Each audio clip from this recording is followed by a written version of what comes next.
Hello students, आज का worksheet है नंबर यहाँ पे जहाँ पे 19 है वहाँ पे 20 है। ये थोड़ा सा गलत लिखा जाता है कभी कभी। ये 20 है, ठीक है। जो क्लास 8वीं के लिए विषय हमारा विज्ञान का है। तो आप 8वीं क्लास के स्टूडेंट हैं तो विज्ञान का ये वर्कशीट है। तो यहाँ पे अपना नाम लिखें, यहाँ पे अपने कक्षा अध्यापक का नाम लिखें। तो ये वर्कशीट 4 दिसंबर 2020 के लिए है। तो चलिए वर्कशीट शुरू करने से पहले प्लीज़ मेरे चैनल को सब्सक्राइब कर दें। अगर हमारे चैनल में पहली बार है तो पहले चैनल को सब्सक्राइब कर दें। जिस तरह से आपने बहुत सारे चैनलों को सब्सक्राइब भी किया होगा तो उसी तरह से मेरे चैनल को भी सब्सक्राइब कर दें। तो चलिए देखते हैं आज का वर्कशीट कि प्रकाश ज्ञानेंद्रिय में से दृष्टि का सबसे महत्वपूर्ण ज्ञानेंद्रिय है। इसके माध्यम से हम अपने चारों ओर पहाड़, नदियाँ, पेड़ पौधे, कुर्सियाँ, लोग और बहुत सी अन्य चीज़ें देखते हैं। रात में हमने तारे और चांद देखते हैं, लेकिन देखना कैसे संभव होता है? तो क्या आपने कभी सोचा है कि हम विभिन्न वस्तुओं को कैसे देख पाते हैं? तो आपने कभी सोचा होगा कि मैं इस चीज़ को मैं कैसे देख पा रहा हूँ या किसी चीज़ को मैं कैसे देख पा रहा हूँ? आपने कभी ना कभी तो सोचा होगा। आप कह सकते हैं कि आँखें वस्तुओं को देखती है। आँखें वस्तुओं को देखती है, लेकिन क्या आप अंधेरे में किसी वस्तु को देखते हैं? देखिए, तो आप कह सकते हैं कि हमारी आँखें वस्तुओं को देखते हैं, मगर जब आप अंधेरा हो जाता है तो आप किसी वस्तु को देख पाते हैं। ऐसा क्यों होता है? चलिए देखते हैं कि ऐसा क्यों होता है। इसका अर्थ है कि केवल आँखें किसी भी वस्तु को नहीं देख सकती जब अंधेरे में होता है जब प्रकाश किसी वस्तु से टकराकर हमारी आँखों में प्रवेश करता है, तब ही हम वस्तु को देख पाते हैं। प्रकाश किसी वस्तु से या तो उत्सर्जित होता है या फिर परावर्तित होता है। एक दर्पण अपने ऊपर पकड़ने वाले प्रकाश की दिशा बदल देता है। क्या आप बता सकते हैं कि किसी सतह पर पड़ने हैं एक दर्पण अपने ऊपर पड़ने वाले प्रकाश की दिशा बदल देता है? क्या आप बता सकते हैं कि किसी सतह पर पड़ने वाला प्रकाश किस दिशा में परिवर्तित होता है? चलिए इसका पता इस गतिविधि के द्वारा लगाते हैं। तो इस वर्कशीट में बताया गया है कि आप सोच सकते हैं कि हम आँखों से किस तरह से देख पाते हैं किसी भी चीज़ों को। तो किसी वस्तु को हम क्यों देख पाते हैं? क्योंकि देखिए, जब दिन होता है तो तभी देख पाते हैं या थोड़ी रोशनी होता है तभी हम किसी वस्तु को देख पाते हैं, और जब बिल्कुल अंधेरा हो जाता है तो हमारी आंखें देखते क्यों नहीं है किसी वस्तु को। ऐसा क्यों होता है? क्योंकि हमारी आंखों में कोई भी प्रकाश प्रवर्तित या नहीं होता है, ठीक है। तो हमारी आंखों में प्रवेश करता है तब हम वस्तु को देख पाते हैं। तो हमारे आंखों में कोई भी प्रकाश यानी रोशनी पहुंचता है, जो कि देखिए दिन में सूरज उगता है तो जिससे सभी चीज़ों पर रोशनी पड़ती है। तो जैसे कि ये इस चीज़ पर रोशनी पड़ा सूरज का, तो इसका रिफ्लेक्शन इससे टकराकर हमारी आंखों पर पड़ा तभी हम इसको देख पा रहे हैं। या फिर एक टॉर्च है, टॉर्च में से रोशनी इस चीज़ पर पड़ी तो इस चीज़ से टकराकर आपकी आंखों में पड़ा तभी आप इस चीज़ को देख पा रहे हैं। तो ठीक है, तो आपको पता चल गया होगा कि वस्तु से टकराकर हमारी आंखों में प्रवेश करता है तभी हम वस्तु को देख पाते हैं, ठीक है। अब आपको पता चल गया होगा कि हम अंधेरे में क्यों नहीं देखते, क्योंकि अंधेरा में कोई रोशनी नहीं होता है जिससे कि कोई भी वस्तु पर वह रोशनी नहीं पड़ता है, तो इसलिए रिफ्लेक्शन हमारी आंखों पर नहीं आता है, ठीक है। अंधेरे में ही होता है कि कुछ नहीं दिखता है। जब अगर थोड़ी सी भी रोशनी होती है तो हमें दिखने लगता है, मतलब कि उसका परिवर्तित होकर हमारी आंखों पर आता है, ठीक है। अब देखते हैं आगे क्या है कि किसी टेबल पर एक सफ़ेद कागज़ की शीट लगाई है। चित्र के अनुसार एक कंघी से दांत छोड़ एक दांतों पर काला कागज़ लगाकर बंद कर दें, ठीक है। तो आपको देखिए इस तरह से करना है जिस तरह से एक चीज़ चित्र में दिखाया गया है।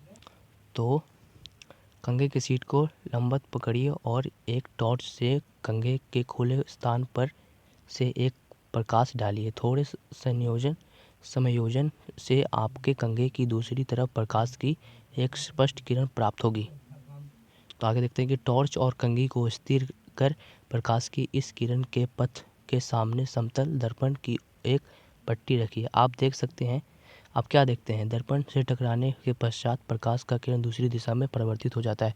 तो आपको एक गतिविधि करना है, जैसे कि एक कंघी ले लेना है ऐसा, उसके ऊपर ब्लैक कलर का कोई कपड़ा या कुछ कागज़ रख लीजिए, मगर एक दाना इस तरह का होता है। इनको छोड़कर उसके बाद इस पर, जैसे कि कंघी है, इस पे ये टॉर्च का रिफ्लेक्शन आ रहा है, टॉर्च का प्रकाश आ रहा है, तो ये टकरा रहा है किससे? इधर पे एक आईना है, शीशा है, तो इससे टकरा कर ये इस तरफ रोशनी आ रहा है, तो इसे कहते हैं रिफ्लेक्शन। जैसे कि यहाँ पे दिख रहा है कि ये टॉर्च है, इससे ये रोशनी इस काले वाले कंघी पर आ रहा है, और जहाँ पे थोड़ा सा छूटा हुआ था, एकदम छोड़ कर लगाया था कागज़, तो उससे थोड़ा थोड़ा रोशनी आकर आईने पे आ रहा है, आईने से रिफ्लेक्स यानी कि टकरा कर परिवर्तित होकर इस तरफ आ रहा है। ठीक है, तो यही इस गतिविधि में बताया गया है। तो अब देखते हैं कि आपतित किरण, किसी पृष्ठ पर पड़ने वाली प्रकाश किरण को आपतित किरण कहते हैं। तो आपतित किरण किसे कहते हैं कि किसी पृष्ठ पर पड़ने वाले प्रकाश किरण को आपतित किरण कहते हैं। तो किसी भी चीज़ को समझ लीजिए कि किसी भी चीज़ को टकरा कर परिवर्तित, जैसे कि ये कंघी है, कंघी पे ये रोशनी पड़ रहा है और इसके बाद रिफ्लेक्स हो रहा है, तो इसको क्या कहते हैं अपरित किरण। ठीक है, अपरित किरण हो रहा है। तो आप देख सकते हैं यहाँ पे कि इधर से ये जा रहा है, तो इसे कहते हैं आपतित किरण। अब देखते हैं कि परावर्तित किरण क्या है, कि पृष्ठ से परावर्तन के पश्चात वापस आने वाली प्रकाश किरण को परावर्तित किरण कहते हैं। देखिए, तो इस तरफ से किरण जा रहा है, तो इसके बाद फिर रिफ्लेक्शन हो रहा है, तो ये परावर्तित हो रहा है, टकरा कर इस तरफ आ रहा है, तो इसे कहते हैं परावर्तित किरण, यानी कि परावर्तित हो रहा है, इधर से गया इधर से आ रहा है, तो ये परावर्तित हो रहा है। कहते हैं कि अभिलंब परावर्तन पृष्ठ के उस बिंदु को जिस पर आपतित किरण टकराती है उस पर 90 डिग्री का अंश कोण लंबित कहलाता है। तो यहाँ पे देख सकते हैं आपतित किरण टकराती है, तो आपतित किरण जिस पर टकराती है, इधर पर टकराती है, तो ये अभिलंब कहलाता है, जो कि 90 डिग्री का होता है। तो देखते हैं कि आपतन कोण, आपतित किरण और अभिलंब के बीच का कोण आपतन कोण कहलाता है। देखिए कि आपतित और अभिलंब के बीच में एक कोण बन रहा है, जहाँ पे आपको दिख रहा होगा, थोड़ा जूम कर देता हूँ मैं इसको। तो इसे कहते हैं आपतित कोण, ये जो बन रहा है इसे कहते हैं आपतित कोण। अब देखते हैं आगे क्या वर्कशीट में, परावर्तन कोण, परावर्तित किरण और अभिलंब के बीच का कोण परावर्तन कोण कहलाता है। देखिए, परावर्तन कोण किसे कहते हैं कि अभिलंब और परावर्तन किरण के बीच में एक कोण बन रहा है, जिसे परावर्तन कोण कहते हैं। समझ गए आप, इसी तरह से कर लेना है इसको। अब देखते हैं स्वयं को जांचिए। तो प्रश्न नंबर 1 है कि क्या हम अंधेरे कमरे में रखी वस्तुओं को देख सकते हैं, और क्या हम बाहर रखी वस्तुओं को देख सकते हैं, स्पष्ट कीजिए। तो हम अंधेरे में किसी वस्तु को नहीं देख पाएंगे, और बल्कि जो बाहर रखी वस्तुएं हैं उसको देख पाएंगे। तो ऐसा क्यों होता है, क्योंकि बाहर की वस्तुओं पर रोशनी पड़ती है, प्रकाश पड़ती है, बल्कि अंधेरे में रखी वस्तुओं पर किसी भी प्रकार का प्रकाश नहीं पड़ता है, जिसकी वजह से हम अंधेरे में रखी हुई वस्तुओं को नहीं देख पाते हैं, बल्कि बाहरी चीज़ों में को देख पाते हैं। तो ये हो जाएगा प्रश्न नंबर 1 का उत्तर कि नहीं, हम अंधेरे कमरे में रखी वस्तुओं को नहीं देख सकते, जबकि हम बाहर रखी वस्तुओं को देख सकते हैं। ऐसा इसलिए होता है क्योंकि जब प्रकाश किसी वस्तु से टकराकर हमारी आंखों में प्रवेश होता है, तब हम वस्तु को देख पाते हैं, अन्यथा नहीं। ठीक है, मैंने इसको समझा दिया है। तो देखते हैं अगला क्वेश्चन क्या है। अगर आपको वर्कशीट समझ आ रहा है तो चैनल को सब्सक्राइब कर दें, इस वीडियो को लाइक कर दें। तो देखते हैं प्रश्न नंबर 2 क्या है, कि दिए गए प्रकाश परिवर्तन के आरेख को नामांकित कीजिए। तो यहाँ पे एक चित्र दिख रहा होगा कुछ इस तरह का, तो इसमें बहुत सारी जगह में खाली स्थान है, तो उसमें नाम भरने की इस चीज़ को क्या कहते हैं, और इसके कोण क्या है, इसके 2 कोण है, इसके कोण क्या है और ये क्या है, तो इसके नाम ऊपर में भी दिए गए, यहाँ से भी आप देख सकते हैं। फ़र्क बस इतना है कि इसमें उल्टा दिया गया है और इसमें सीधा दिया गया है। तो ये प्रश्न नंबर 2 का उत्तर है। तो जो अभिलंब हमें दिख रहा था और ये जो इस तरफ से जो आया है, इसे कहते हैं आपतित किरण, इसे कहते हैं परावर्तित किरण। ये ऊपर की ओर जाता है और ये नीचे की ओर जाता है। ठीक है, इसका चिन्ह भी आपको बना देना है, एक नीचे की ओर और एक ऊपर की ओर। तो ये जा रहे हैं नीचे की ओर, ऊपर बन गया, ये जा रहे हैं कहाँ, नीचे की ओर, तो आपको बना लेना है नीचे की ओर, और ये जा रहे हैं ऊपर की ओर, तो आपको बना लेना है ऊपर की ओर।